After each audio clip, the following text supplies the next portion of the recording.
As we continue in our series of how to write or speak about an argument, two sides of an argument, I'm going to help you outline the cases for and against.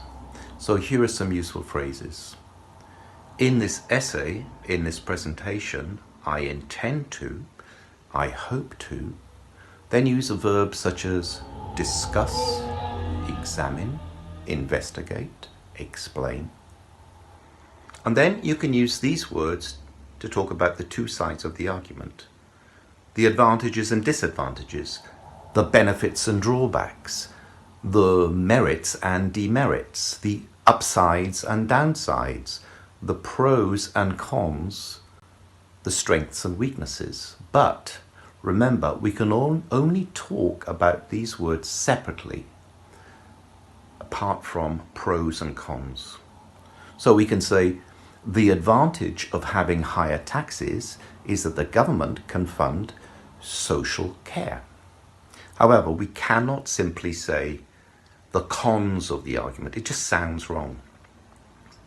We can also use nouns such as consequences, results, impacts, effects, or aspects, even issues. So the aspects of these issues, the consequence of these issues. Try and use an adjective as well.